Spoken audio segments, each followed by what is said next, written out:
네, 오늘 하나님 말씀 다니엘 8장 15절에서 27절 말씀입니다.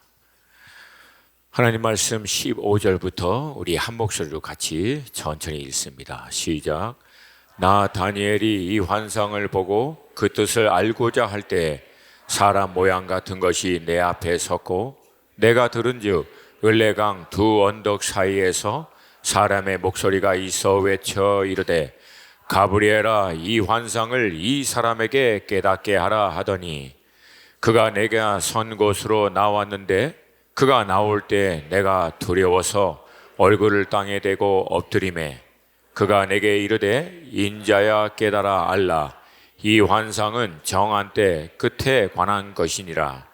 그가 내게 말할 때에 내가 얼굴을 땅에 대고 엎드려 깊이 잠들매 그가 나를 어루만져서 일으켜 세우며 이르되 진노하시는 때가 마친 후에 될 일을 내가 내게 알게 하리니 이 환상은 정한 때 끝에 관한 것임이라.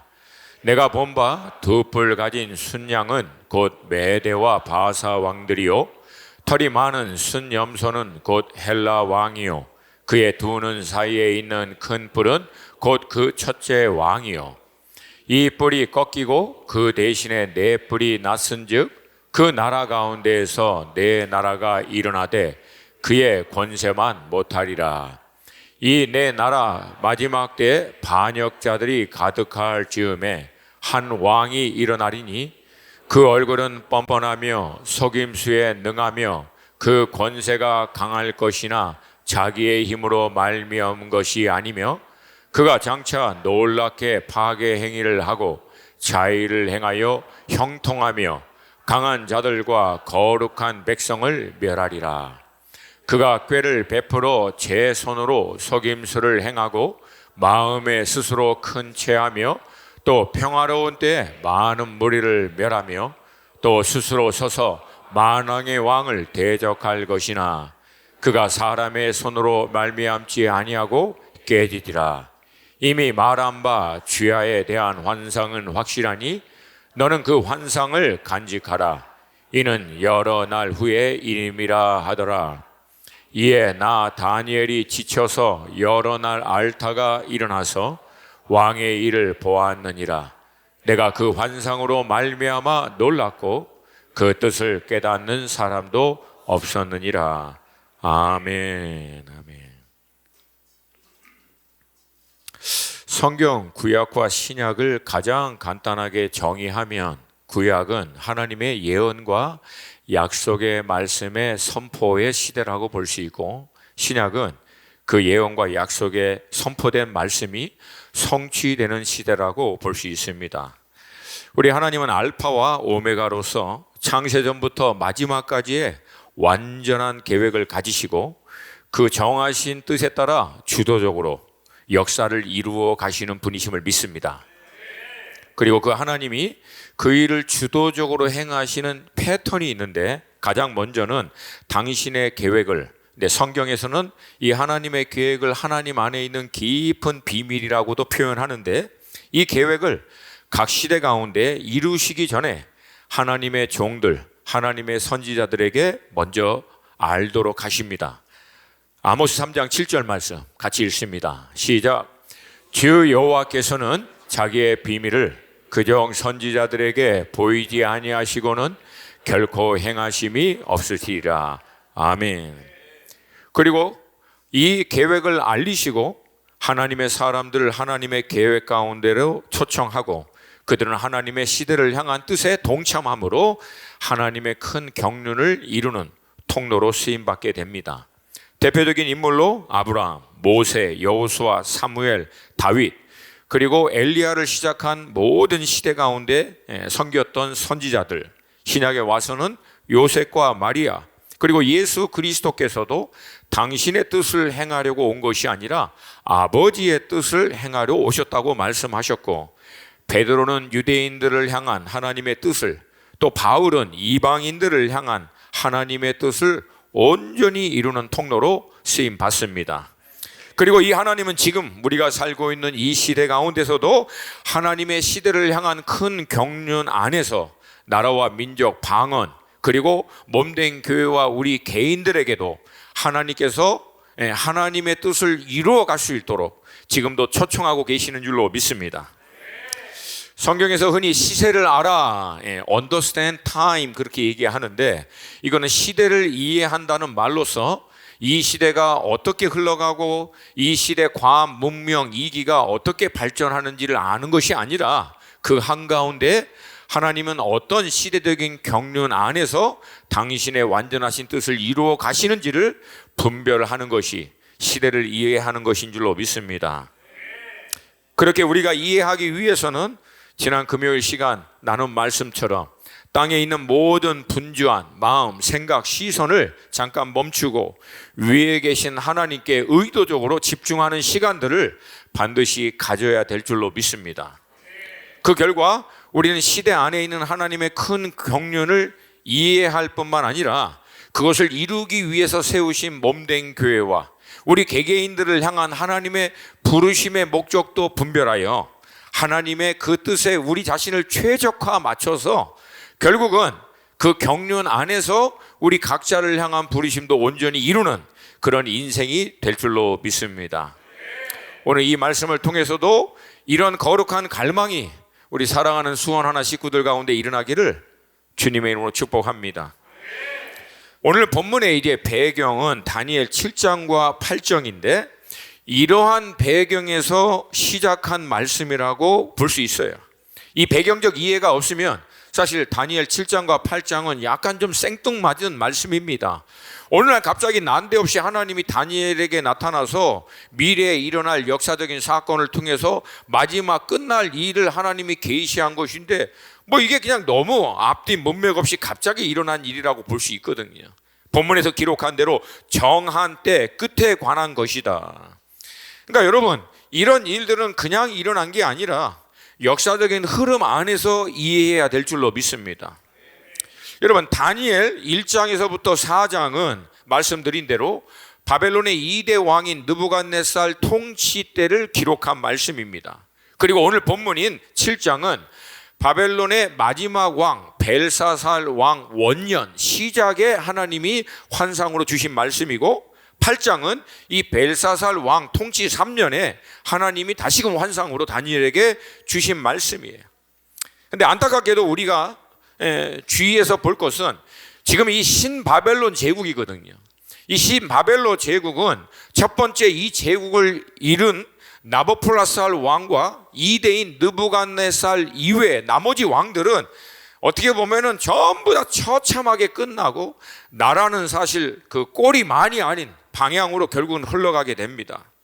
그나마 이 선대 두 왕이 어마어마한 업적을 이루어서 그 면맥을 유지하고 있는 거지, 그 다음에 일어난 느부갓네살 왕의 아들인 세 번째 왕은 왕위에 오르자마자 느부갓네살 사위에 의해서 결국은 암살당하고, 네 번째로는 느부갓네살 왕의 사위가 왕위에 올라요. 근데 얼마 되지 않고 죽어요, 갑자기.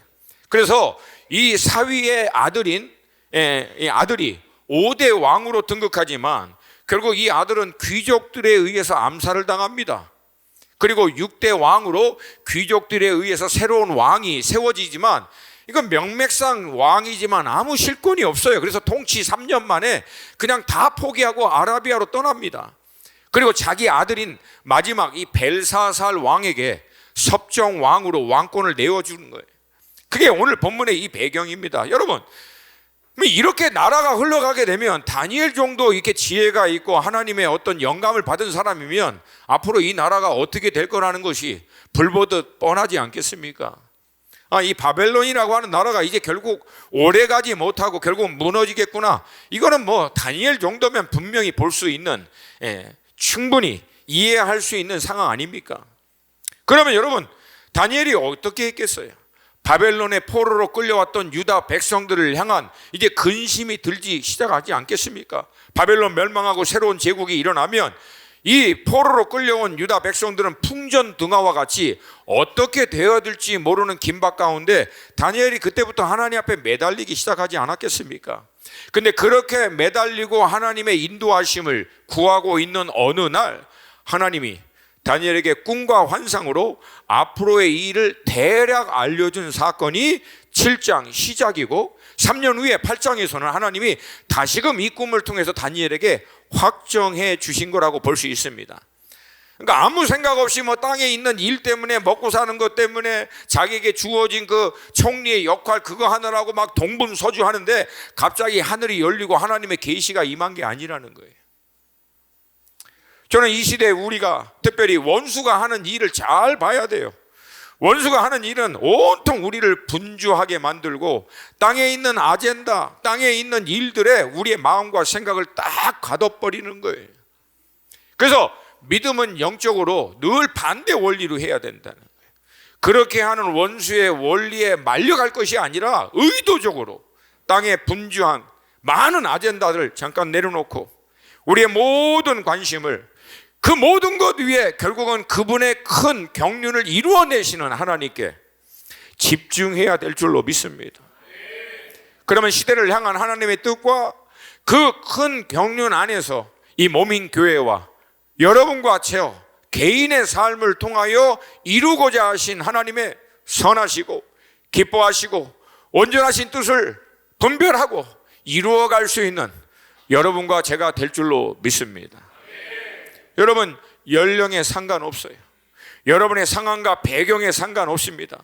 누구에게는 하나님이 그 부르심과 경륜을 깨닫게 하고 난 다음 기도하는 자리를 통해서 하나님의 일에 동참케 하시고, 누구는 재정적인 부분에서 하나님이 축복해 주셔서 그 모든 하나님의 경륜을 이룰 수 있는 물질을 공급할 수 있는 자로, 또 누구는 그런 하나님의 일을 감당할 수 있는 사람들을 세우고 또 자녀들을 양육하는 일에 우리 각자를 있는 그 자리에서 하나님이 부르시고 사용할 줄로 믿습니다.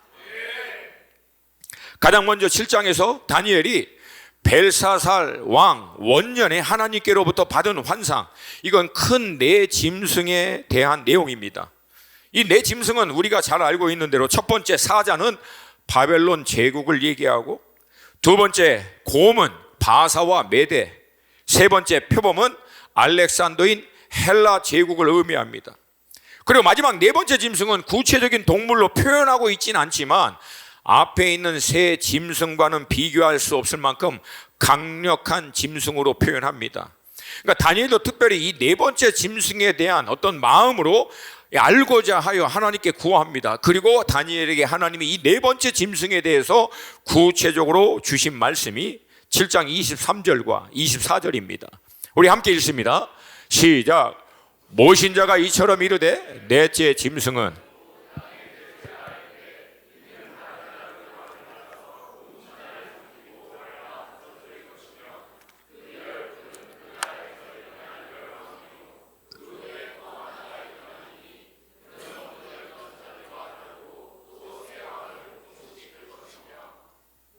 아멘. 우리가 잘 알듯이 이 넷째 짐승은 넷째 나라인 로마를 의미하며, 열분은 로마 제국에서 일어난 열왕을 의미하지만 문자적인 열왕이라고 보기보다는 로마 제국이라고 하는 강력한 나라 가운데 일어난 많은 왕들로 보는 것이 일반적인 견해입니다. 그러나 주목해서 봐야 할 것은 그 많은 왕들 가운데서 또 하나가 일어나리니라고 하는 부분입니다. 이 또 하나를 두고 누구는 로마의 황제들 가운데서도 가장 교회와 그리스도인들을 핍박했던 네로 황제라고도 얘기하고, 누구는 이 세 왕을 복종시키며 일어나는 존재로서 이후 이 로마 제국마저도 결국은 이 복음의 능력 앞에 무릎을 꿇고, 그 이후 로마 이 카톨릭은 어마어마한 부와 권력을 가짐으로 말미암아 타락함으로 이후의 중세 때 온전한 믿음으로 이 복음의 진리를 쫓고자 하는 자들을 오히려 핍박을 하는 이 로마의 부패한 이 권력들을 의미하는 것으로 보기도 합니다. 그러나 핵심은 다니엘을 통해서 하나님은 앞으로 일어날 이런 역사적인 사건을 통해서 마지막 때에도 동일한 일들을 일어나는 하나님을 대적하는 이 적그리스도에 대한 암시적 메시지를 우리에게 주는 것이라고 볼 수 있습니다. 자, 이 적그리스도의 특징을 오늘 본문 25절과 26절이 다음과 같이 얘기합니다. 같이 읽습니다. 시작. 그가 장차 지극히 높으신 이를 말로 대적하며 또 지극히 높으신 이의 성도를 괴롭게 할 것이며 그가 또 때와 법을 고치고자 할 것이며 성도들은 그의 손에 붙임 바 되어 한 때와 두 때와 반 때를 지내리라. 그러나 심판이 시작되면 그는 권세를 빼앗기고 완전히 멸망할 것이요. 아멘. 자, 그러면 마지막 때에 일어날 이 적그리스도의 모습, 오늘 본문의 말씀을 통해서 보면 첫 번째, 지극히 높으신 이를 말로 대적하며, 즉 하나님을 대적하는 거예요. 자기의 말로. 두 번째, 하나님의 성도들을 괴롭게 하고 또 때와 법을 고치고자 할 것이요. 하나님의 경륜의 법, 하나님의 이 말씀의 법이 아니라 인위적으로 자기 마음대로 횡포를 행하는 그런 자라는 거예요. 근데 성도는 그의 손에 붙임 바 되어 한때, 두때, 반때를 지내리라. 오랜 기간입니다. 그러니까 3년 반이라고 하는 시간인데, 여러분 저는요 보는 관점이 약간 좀 달라요. 그것은 뭐냐면 한때, 두때 많은 시간을 볼 것이 아니라 반때라고 하는 얘기는 시간이 지나가다가 중간에 멈췄다는 거예요. 요한계시록에서도 오히려 우리 믿는 성도들을 위해서 하나님이 핍박과 환난을 멈추게 하신 역사가 기록되어 있는 것처럼 하나님이 그 환난과 어려움 가운데 통과는 하게 하시지만 하나님의 완전한 계획 가운데 넘지 말아야 될 선에서 딱 멈추도록 하셔서 모민교회와 성도들 보호하여 주실 줄로 믿습니다. 그리고 심판이 되면 그 원수는 권세를 빼앗기고 완전히 멸망할 것입니다. 근데 결론적으로 앞에 언급한 내용들을 구체적으로 살펴보면 이미 언급한 로마의 황제들이 정확하게 이런 모습이었고 중세 타락한 교황의 권세가 경악하게 이런 모습과 흡사합니다. 그리고 앞으로 마지막 때도 이러한 적그리스도가 나타나면 여러분 이 특징이 있어요. 두 가지를 갖고 같이 세상의 권력과 함께 종교적인 힘을 함께 갖고 있다라고 하는 거예요. 둘 다를 한쪽에 치우치지 않아요. 세상 권력과 종교적인 힘을 같이 갖고 있어서 하나님을 그것으로 대적하고 성도들을 핍박하고 때와 법을 자기 마음대로 바꾸는 자가 성경에서 얘기하는 마지막 때의 적그리스도일 가능성이 높다라고 하는 겁니다. 자, 이어서 8장은 얼마 지나지 않아 벨사살 왕 통치 3년에 다니엘이 다시 본 내용을 기록하고 있습니다. 이 환상은 7장에서 언급한 환상의 약간 더 구체적인 모습을 묘사하고 있는데 7장에서는 네 짐승을 얘기한 것과 달리 8장에서는 두 짐승만 언급하고 있어요. 첫 번째 짐승은 두 뿔 가진 순양으로서 바사와 메대 제국을 의미합니다. 3절, 8장 3절 말씀 같이 읽습니다. 시작. 내가 눈을 들어 본즉 강가에 두 뿔 가진 순양이 섰는데 그 뿔이 다 길었으며 그중 한 뿔은 다른 뿔보다 길었고 그 긴 것은 나중에 낳은 것이라. 아멘. 원래 메대 제국은 오랜 전통적으로 강대국입니다. 그러나 나중에 이후에 난 바사 제국은 더 강력하게 일어나고 결국 이 바사와 메대 제국은 페르시아, 바사 제국으로 통합이 됩니다. 그걸 얘기하고 있어요.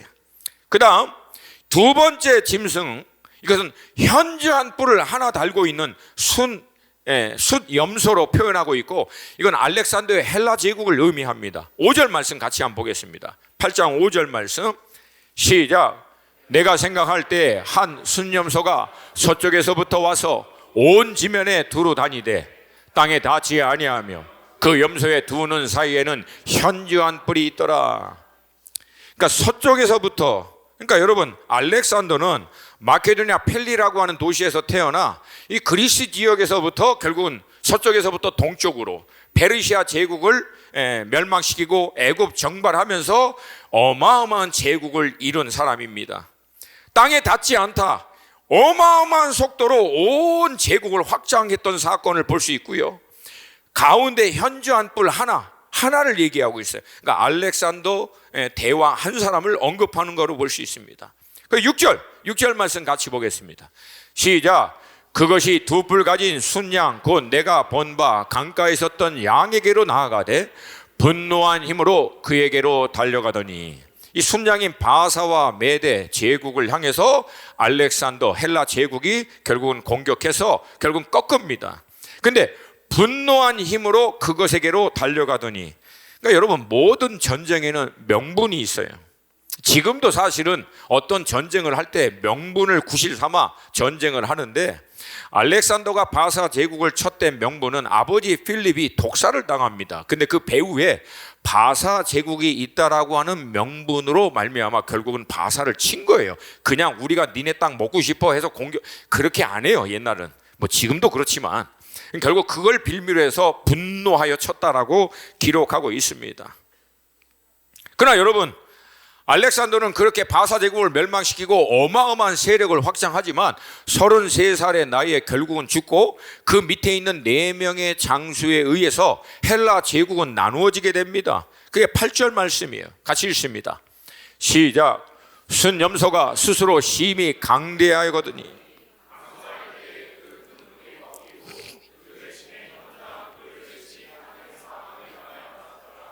아멘. 그렇게 나누인 이 네 나라는 경쟁을 하다가 결국은 북방에 있는 아시리아 제국을 중심으로 한 셀루키스 왕족, 남방의 애굽 땅을 중심으로 한 프톨레미, 이 두 왕조로 딱 대치가 됩니다. 그리고 하여튼 어마어마한 세력 다툼을 이 두 왕조가 하는데, 그 중간에 껴있는 나라가 이스라엘이에요. 그래서 북방의 셀루키스 왕조가 강성해지면 그들은 늘 원하는 땅이 남방 땅, 애굽 땅입니다. 그러면 이스라엘 밟고 내려와서 남방 치는 거예요. 반대로 프톨레미 왕도, 이 남방의 애굽 왕조가 강성해지면 그들이 원하는 땅은 위에 있는 아시리아 땅입니다. 그러면 이스라엘 밟고 또 올라가는 거예요. 그러니까 이스라엘은 이 두 제국 사이에 껴가지고 어마어마한 고통에 시달립니다. 그러니까 제가 이걸 보면서 참 어쩌면 이게 대한민국하고 똑같냐. 양 옆에 중국하고 일본 사이에 껴서, 일본은 막 그 사무라이 춘추 전국시대 끝나고 난 다음에 도요토미 히데요시가 이제는 그냥 명나라 먹겠다고 조선 길 내주라고, 그 누가 길을 내줍니까? 어느 나라가 옆에 있는 나라 그러면 그 잘 지나가서 치세요. 누가 그걸 해줍니까? 또 명나라 이 중국은 또 전통적으로 우리 반도 땅을 먹어야 해안으로 나아갈 수 있는 것이기 때문에 얼마나 이걸 치려고 호심탐탐 노리겠습니까? 대한민국 중간에 껴가지고 얼마나 고생. 근데 여러분, 놀라운 게 뭐예요? 대한민국이 아직까지 있어요. 할렐루야. 이건 여러분, 하나님의 섭리라고 설명이 이것뿐이 할 수 없어요. 여러분, 그 얘기는 하나님이 대한민국을 통해서 반드시 해야 할 이 뜻이 있는 줄로 믿습니다. 우연히 하나님이 이 나라를 지금까지 지켜준 게 아니에요. 마지막 때 반드시 대한민국을 통해서 하나님이 하시고자 하시는 목적이 있기 때문에 이 나라 이민족 붙들고 계시는 줄로 믿습니다. 아멘입니까? 우리 좌우에 계신 믿음의 식구들과 선포하겠습니다. 놀라운 일이 이 땅 가운데 있을 것입니다.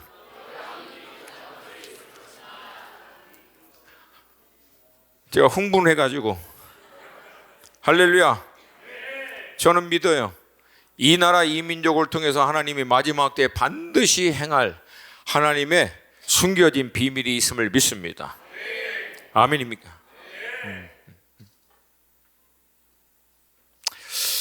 근데 중요한 것은 이 두 나라가 그런 세력 다툼을 하는 가운데, 북방에 있는 셀루키스 왕조 가운데 안티오쿠스 4세 에피파네스라고 하는 인물입니다. 뭐 이름도 어려워요. 뭐 저도 이거 애운하고 고생을 했는데, 그건 별로 안 중요해. 근데 결국은 이 왕이 굉장히 특이한 점이 있어요. 그래서 9절에서 뭐라고 말하냐면 작은 뿔로 묘사하고 있어요. 그러니까 처음에는 세력이 별로 없는 자이지만 나중에는 그 세력을 결국은 규합해서 어마어마한 이제 능력을 가지고 이제 북상하기 시작합니다. 그리고 난 다음에 결국은 늘 원했던 남방에 있는 애굽 땅 프톨레미 왕족을 쳐서 결국은 거의 정복하게 되는데, 이때 프톨레미 왕조가 SOS를 쳐요. 그걸 누구에게 치냐면 지중해에서부터 일어났던 인류 역사 가운데 가장 강력한 로마 제국으로부터 도움을 요청합니다. 그때 로마의 장군들이 결국은 어마어마한 대군을 끌고 와서 이 프톨레미 왕조, 이 왕 앞에 선을 딱 긋고, 이건 역사에 기록된 사건이에요. 선 딱 긋고 내일 당장 이 선에서부터 나가라고, 안 나가면 다 쓸어버리고 셀루키스 왕족 쓸어버리겠다고. 그러니까 여러분, 에피파네스는 굉장히 간악하고 아주 간사한 사람이고 욕심이 많은 사람인데, 거의 다 먹게 됐다가 결국은 이 강대국에 의해서 수모를 당하고 처참한 심정으로 쫓겨가니까 그렇게 올라가는 길 위에 누가 있냐면 바로 예루살렘이 있는 거예요. 그래서 그 예루살렘을 지나갈 때 예루살렘 땅에 어마어마한 만행을 저지르고, 그렇게 만행을 저지른 이 에피파네스의 모습이 마지막 때의 주님의 몸된 교회 가운데 행할 적그리스도의 모습을 암시하고 있다라고 설명하고 있는 거예요. 자, 그러면 그가 예루살렘 가운데 행한 만행의 내용을 같이 한번 보겠습니다. 11절과 12절 말씀이에요. 같이 읽습니다. 시작. 또 스스로 높아져서 군대의 주제를 대적하며 그에게 매일 드리는 제사를 없애버렸고 그의 성소를 헐었으며 그의 악으로 말미암아 백성이 매일 드리는 제사가 넘긴 바 되었고 그것이 또 진리를 땅에 던지며 자의로 행하여 형통하였더라.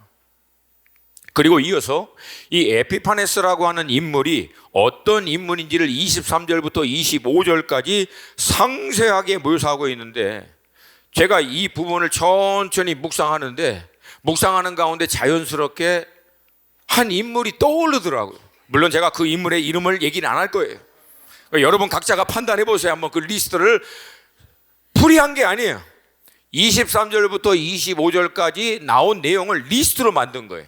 자, 첫 번째 같이 읽습니다. 시작. 그 얼굴은 뻔뻔하며, 그러니까 온갖 속임수와 악한 일을 행하는데도 얼굴이 뻔뻔할 만큼 양심이 없는 존재예요. 두 번째 같이 읽습니다. 시작. 세 번째 것이 아니며, 그러니까 원래 에피파네스는 강력한 그 리더가 아니었어요. 근데 굉장히 교활하고 머리가 민첩한 사람이거든요. 그래서 주변에 있는 모든 세력들을 규합해서 나중에 강력한 이 왕으로 일어나게 된 겁니다. 네 번째 같이 읽습니다. 시작. 가는 곳마다 다 쳐버리는 거예요. 무너뜨리는 일을 합니다. 다섯 번째, 지 마음대로 온갖 악을 다 했는데 형통해, 일이 잘 돼. 여러분도 막 떠올라요? 여섯 번째 같이 읽습니다. 시작. 그러니까 굉장히 교활해서 자기보다 센 사람을 다 쳐버리는 거예요. 갖고 있는 어마어마한 그 지혜로. 그리고 백성들을 어마어마하게 힘들게 만듭니다. 일곱 번째, 말씀드린 대로. 여덟 번째, 강력한 왕인데 리더인데 아무도 리더를 인정을 안 해. 근데 스스로 굉장히 큰 왕이라고 자칭하는 사람이에요. 아홉 번째, 그러니까 겉으로는 굉장히 평화로운 정책, 평화로운 일을 한다라고 얘기하고 있지만 뒤에서는 자기를 거슬러 일어난 모든 사람을 다 쳐버립니다. 열 번째, 여기에요. 그러니까 요 선을 넘는 다음 결국은 하나님은 쳐버리는 거예요. 그러니까 아홉 번째까지는 온갖 짓거리를 다 하는데 잘 돼. 아무도 대적할 자가 마치 없는 것처럼. 그래서 교회가 그를 보면서 힘들고 어렵지만 이제 이 존재도 결국은 넘지 말아야 될 마지막 선을 넘어요. 그것은 뭐냐면 하나님 만왕의 왕을 노골적으로 대적하고 일어나는 거예요. 그리고 난 다음에 하나님의 따뜻한 터치가 11절 같이 읽습니다. 시작.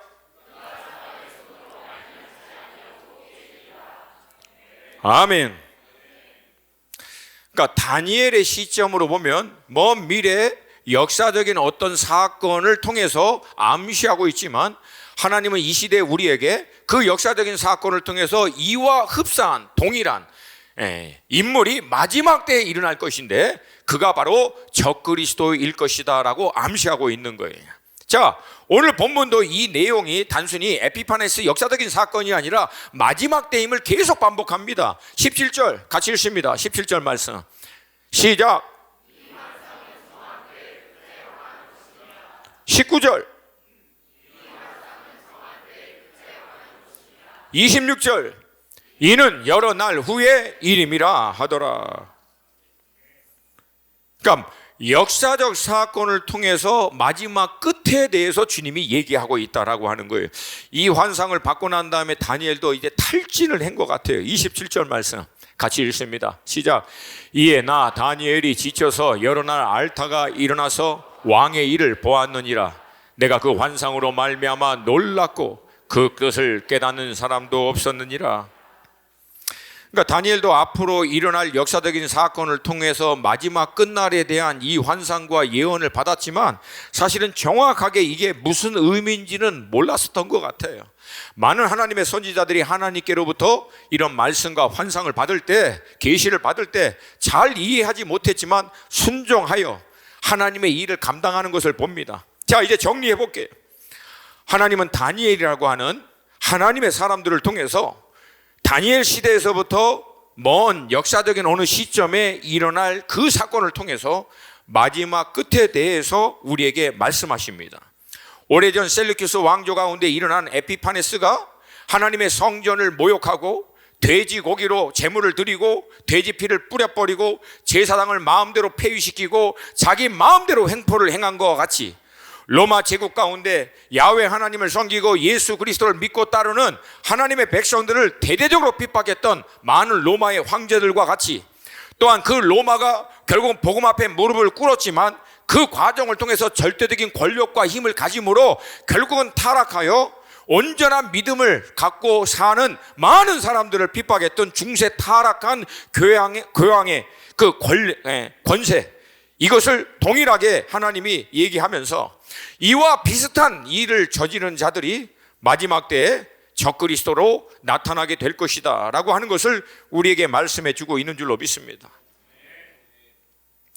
질문은, 이제 이러한 일들이 일어나게 될 때 이러한 일들을 통해서 하나님이 우리에게 주시고자 하시는 메시지는 무엇인가? 하나님이 다니엘 7장과 8장을 이 시대를 살고 있는 우리에게 주신 이유가 무엇인가? 여러분, 그러면 이제부터 우리가 좀 팀을 꾸려서 마지막 때 이 적그리스도가 일어나면 그것을 처형하기 위해서 준비해야 합니까? 아니면 교회마다 이제 적그리스도를 분별하는 법 특강을 좀 해야 됩니까? 여러분, 말씀드린 대로 물론 우리가 적그리스도 같은 역할을 하는 자들을 잘 분별해서 우리가 경계해야 되는 것은 맞지만 성경에 이미 나와 있어요. 이 적그리스도는 사람의 손으로 무너지지 않습니다. 주님이 오셔서 친히 칩니다. 마태복음 24장, 데살로니가 후서 2장, 요한 1서, 요한 계시록 전부 다 기록되어 있어요. 그래서 여러분, 제가 질문해 볼게요. 적그리스도가 누군지 알면 뭐 어떻게 하실래요? 우리가 할 수 있는 존재가 아니라고 분명히 얘기하고 있어요. 주님이 와서 친히 치시는 존재라는 거예요. 아멘입니까? 근데도 우리 이상형 성도님들이 이 적그리스도가 누군지를 막 알고 싶어가지고 얼마 전까지만 해도 푸틴이 적그리스도였다가 이제 트럼프가 적그리스도 같고 이제 시진핑이 적그리스도 같고 막 로마의 어떤 황제 누구는 또 빌 게이츠가 적그리스도다 막 666 막 베리치 뭐 하면, 여러분, 그래서 성경에서 이미 얘기하고 있잖아요. 우리 가운데 누가 무리하여 하나님의 말씀을 풀이하다가 잘못 빠졌다고. 그러니까 여러분, 하나님의 예언과 이 말씀은요, 때가 되면 몸인 교회에게 정확하게 알도록 해주십니다. 굉장히 뭐 영적으로 뭐라고 불러, 용하신 분들만 아는 게 아니라 때가 되면 몸인 교회가 알 수 있도록 하나님이 얘기해 주세요. 근데 그 때가 임하기 전에 미리 좀 알려고 너무 그 영적인 탐닉이에요. 그것도 욕심. 그럼 미리 알아도 사실은 할 건 없는데 그거 미리 알려고 막 무리하게 해석하고 비로소 666이 이거고 주님 재림하는 날짜가 이건 것 같다. 여러분, 제가 다시 한번 간곡하게 말씀드립니다. 제발 그런 거 하지 마세요. 그거 안 해도 천국 갈 수 있어요. 그거 안 해도 믿음 생활 잘할 수 있어요. 아니, 아멘이 굉장히 약해요. 불안해. 할 것 같아. 그거 안 해도 여러분 천국 갈 수 있고요. 믿음 생활 잘할 수 있고요. 승리할 수 있는 줄로 믿습니다. 그러니까 이 말씀을 우리에게 주신 하나님의 근본적인 목적, 뜻을 놓치면 안 된다는 거예요. 저는 하나님께서 이 시대를 살고 있는 우리들에게 이 말씀을 통해서 주시고자 하시는 메시지는 제가 볼 때 핵심은 세 가지로 볼 수 있어요. 첫 번째, 다니엘 7장 25절과 8장 14절 같이 한번 보겠습니다. 시작. 그가 장차 지극히 높으신 이를 말로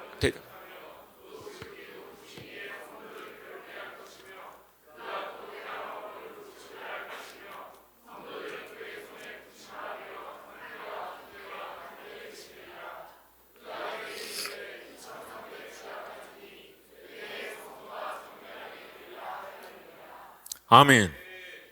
앞에 부분에 강조하고 있는 성도들은 그의 손에 붙임 바 되어 성소와 백성이 내준 바 되며, 그러니까 성경 시대에도 그렇고 지난 2000년 기독교 역사 가운데 하나님이 때때로 하나님의 백성, 하나님의 자녀들을 이 세상의 이방 사람이나 세상 권력 가운데 내어주도록 허락하신 이유와 목적들이 있다는 거예요. 근데 그 여러 이유와 목적들 가운데서 결국은 뭘로 마지막은 귀결이 되냐면 그 과정을 통해서 하나님의 백성 자녀들을 회복하기 위함이라는 거예요. 성결케 온전케 하나님이 원래 그들에게 기대했던 모습으로 회복하기 위함인 줄로 믿습니다. 하나님이 마지막 때 당신의 자녀들 몸된 교회를 이런 이방의 왕과 세상 권력에 의해서 이 고난과 핍박 가운데 들어가도록 허락하신 이유는 명확해요. 원수는 오히려 그 과정을 통해서 몸된 교회를 무너뜨리고 믿음의 사람들로 하여금 믿음에서부터 떠나도록 배교의 일을 할 수 있도록 마치 우는 사자와 같이 난리를 칠 거지만, 하나님은 그 모든 과정을 허락하시면서 주님의 몸된 교회와 우리 성도 한 사람 한 사람을 그리스도 예수 안에 있는 온전한 남은 자, 신부와 같은 자, 마지막 때 하나님이 강력하게 역사하실 때 제한 없이 마음껏 통로로 쓸 수 있는 사람들로 우리를 빚어가시는 줄로 믿습니다. 여러분, 마태복음 24장 계시록 7장의 말씀을 보면 이 천국복음이 모든 민족에게 결국은 증거되어 끝이 올 줄로 믿습니다. 7장에 셀 수도 없는 허다한 영혼, 흰옷 입은 영혼들이 모든 나라와 민족과 족속과 방언 가운데 마지막에 어마어마한 대추수로 돌아오게 될 줄로 믿습니다.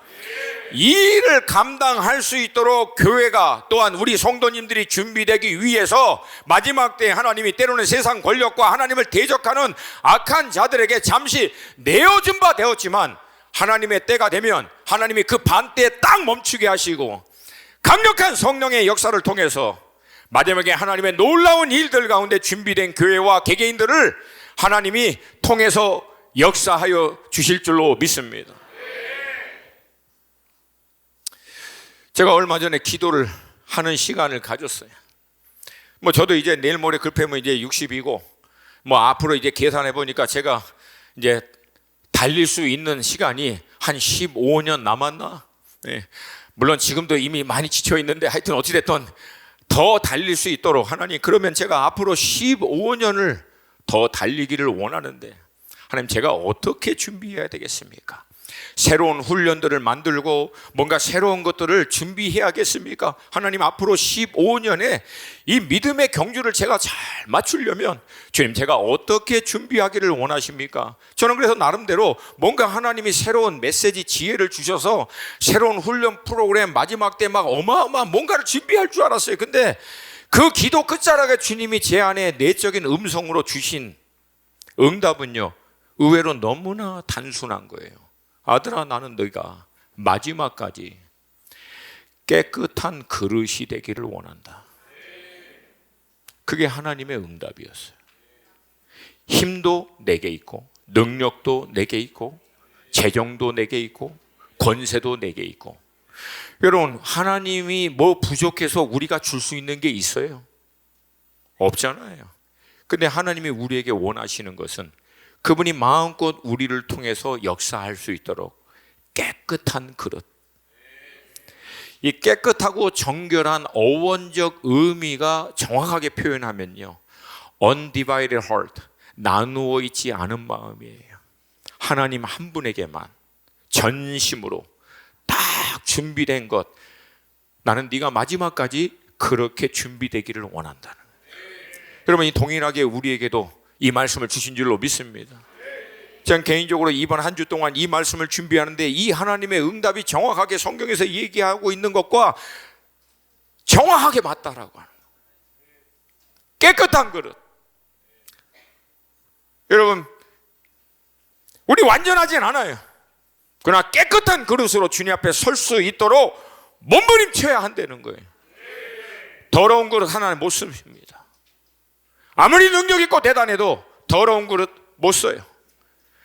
능력이 부족하고 실력이 부족하고 지혜가 딸려도 깨끗한 그릇은 하나님 쓰십니다.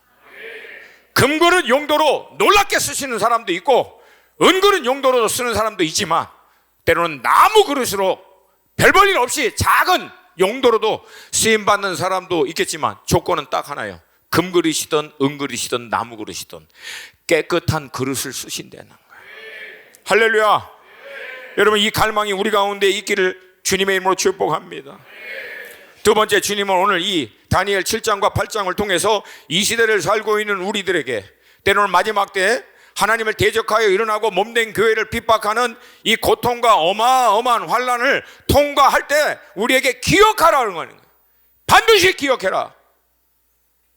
7장 13절 14절 말씀 같이 읽습니다. 시작. 내가 또 밤 환상 중에 보니 인자 같은 이가 하늘 구름을 타고 와서 예적부터 항상 계신 이에게 나아가 그 앞으로 인도되매 그에게 권세와 영광과 나라를 주고 모든 백성과 나라들과 다른 언어를 말하는 모든 자들이 그를 섬기게 하였으니 그의 권세는 소멸되지 아니하는 영원한 권세요 그의 나라는 멸망하지 아니할 것이니라. 26절 27절 같이 읽습니다. 시작. 그러나 심판이 시작되면 그는 권세를 빼앗기고 완전히 멸망할 것이요 나라와 권세와 온 천하 나라들의 위세가 지극히 높으신 이의 거룩한 백성에게 붙임받으리니 그의 나라는 영원한 나라이라.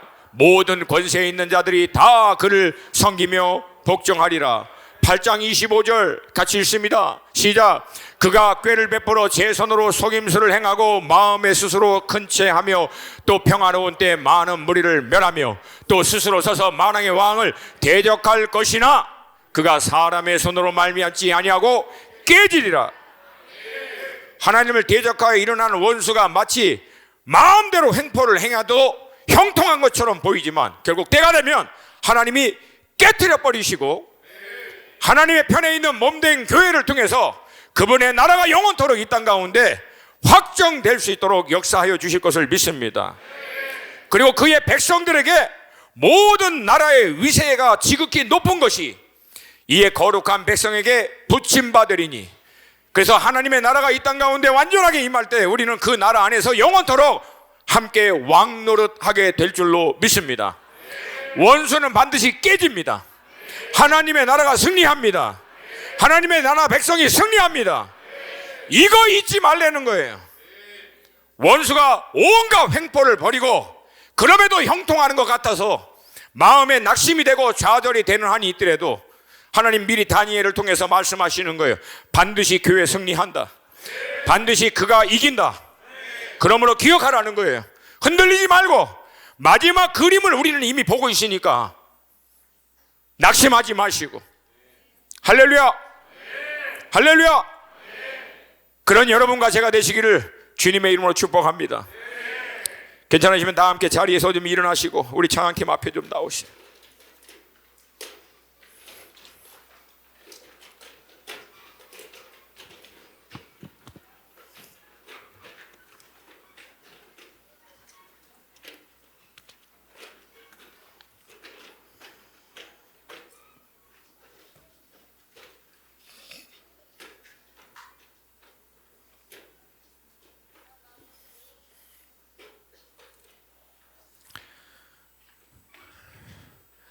앞서 말씀드린 대로 이 다니엘 7장과 8장을 이 시대를 살고 있는 우리에게 하나님이 주신 목적, 첫 번째, 이 모든 환난, 고통, 어려움, 때로는 세상 권력이 하나님을 비웃고 몸된 교회를 향해서 대적하며 일어날지라도 오히려 하나님은 그것을 역이용하여 몸인 교회를 정결한 그리스도의 신부로 준비하여 마지막 때 하나님이 강력하게 사용할 그리스도의 몸으로 사용되게 될 줄로 믿습니다. 두 번째, 반드시 승리한다. 반드시 이긴다. 여러분, 이길 것으로 결정된 싸움을 우리는 하는 거예요. 그러니까 중간에 아니다, 힘들다, 흔들린다 해도 여러분, 우리가 흔들릴 필요가 없어요. 반드시 이깁니다. 반드시 승리합니다. 그럼 마지막 세 번째는, 그렇다면 우리는 이 마지막 때가 이제 다가오고 있음을 알고 있는데, 직시하고 있는데, 그렇다면 우리 자신을 어떻게 준비할 것인가? 오늘 본문의 다니엘이 결국 하나님으로부터 이 어마어마한 환상과 계시를 받게 된 배경은 현실은 얼마나 암담해요. 얼마나 위태롭습니까?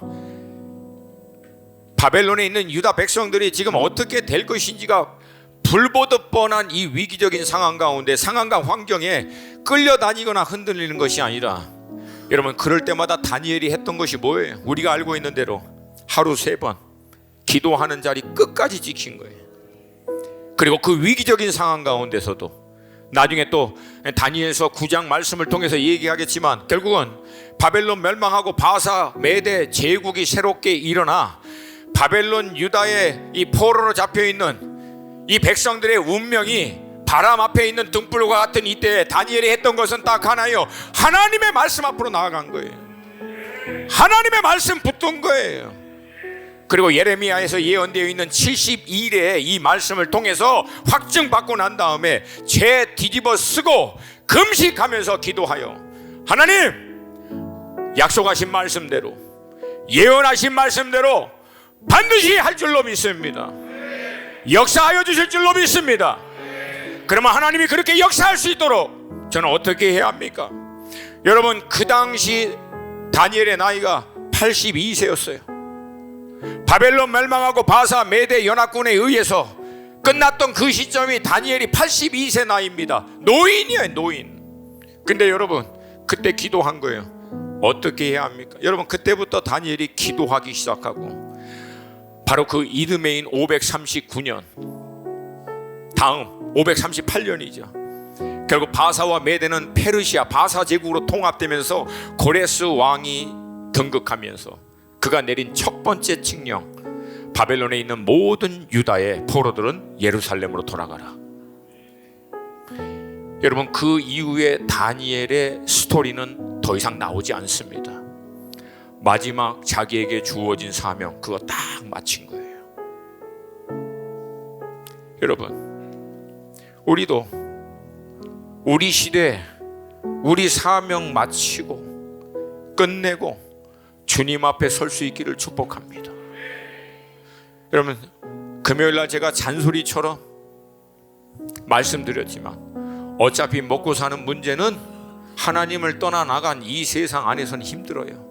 어차피 우리 미래는 늘 불안할 수밖에 없고, 우리의 내적인 갈등, 연약함의 문제는 영원히 해결되지 않아요. 그리스도 예수 안에서 영화롭게 될 때까지는 이 갈등 늘 우리를 따라오고요.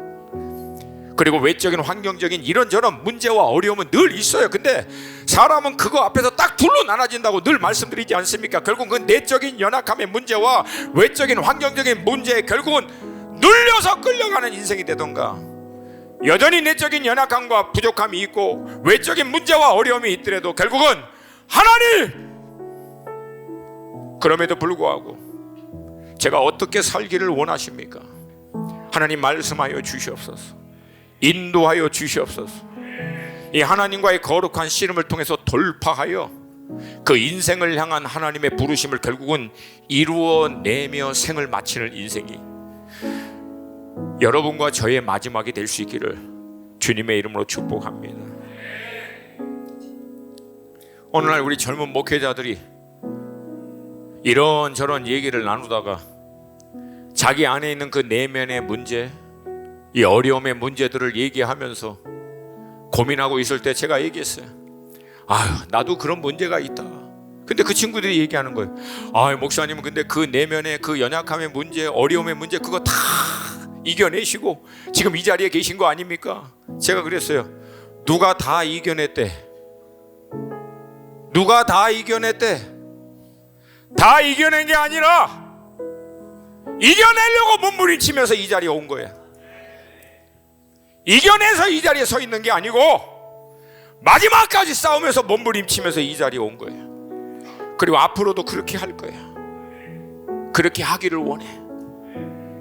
여러분, 우리 중 어느 누구도 내 문제, 상황, 환경 다 해결돼서 이제 주님 일 마음껏 할 수 있겠습니다.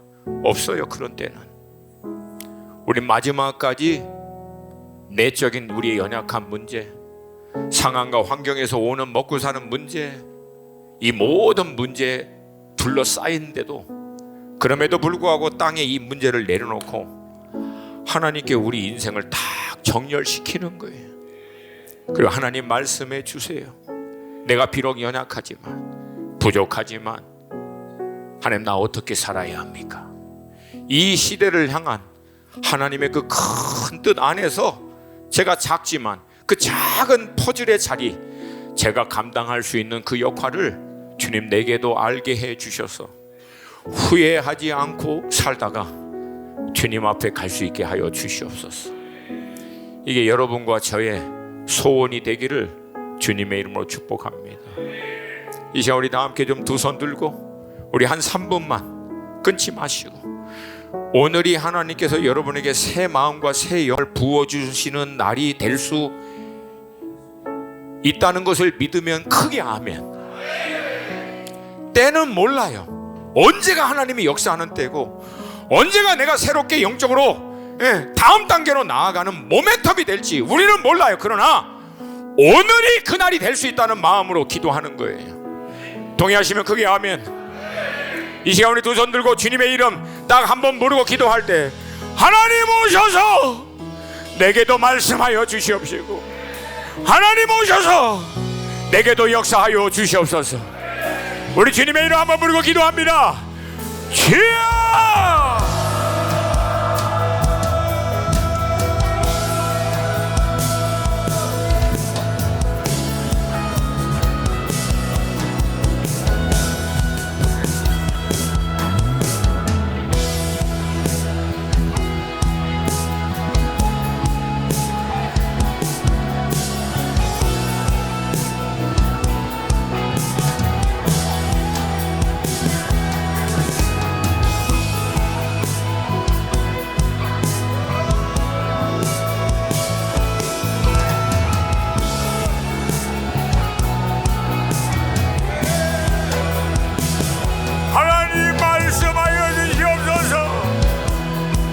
하나님 오셔서 내게도 말씀하여 주시옵소서.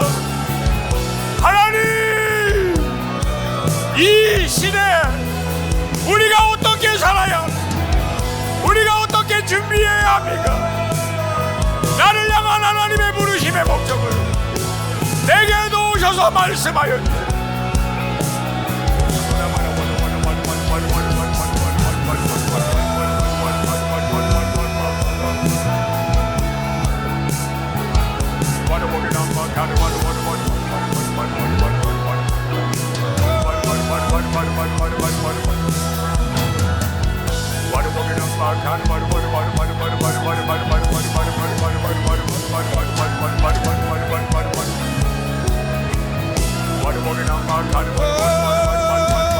모든 시선을 주님께 드리고 살아계신 하나님을 느낄 때 내 삶은 주의 역사가 되고 하나님이 일하기 시작하네. 모든 시선을 주님께 드리고 전능하신 하나님을 느낄 때 세상은 주의 나라가 되고 하나님이 일하기 시작하네. 모든 시선을 주님께 드리고 살아계신 하나님을 느낄 때 내 삶은 주의 역사가 되고 하나님이 일하기 시작하네. 모든 시선을 주님께 드리고 전능하신 하나님을 느낄 때 세상은 주의 나라가 되고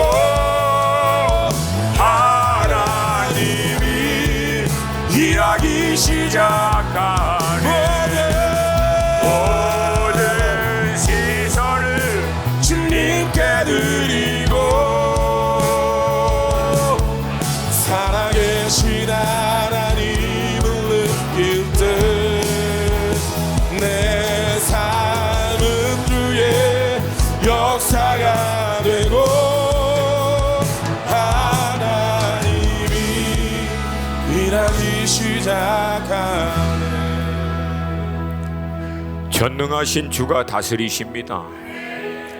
만왕의 왕 만주의 주께서 죄와 사망의 권세 깨트리고 부활하신 것처럼 마지막에도 승리하게 될 것입니다. 주를 대적하여 일어난 모든 권세, 나라, 통치 다 주님 앞에 무릎 꿇게 될 것이며, 주님 편에 있는 교회와 성도들은 주님과 함께 영원토록 왕노릇하게 될 것입니다. 반드시 교회가 승리합니다. 주님 안에 있는 자들이 승리하게 될 것입니다. 이 승리를 위하여 우리 개개인들이 어떻게 구체적으로 이 마지막 시대에 준비하여 동참할 수 있을지 주님 우리에게도 오셔서 말씀하여 주시옵시고 인도하여 주시옵시고 주를 향한 거룩한 갈망의 불을 새롭게 부어 주시옵소서. 우리를 통하여 놀라운 일을 행하실 주님을 기대하며 감사하며 예수님의 이름으로 기도합니다. 아멘, 아멘.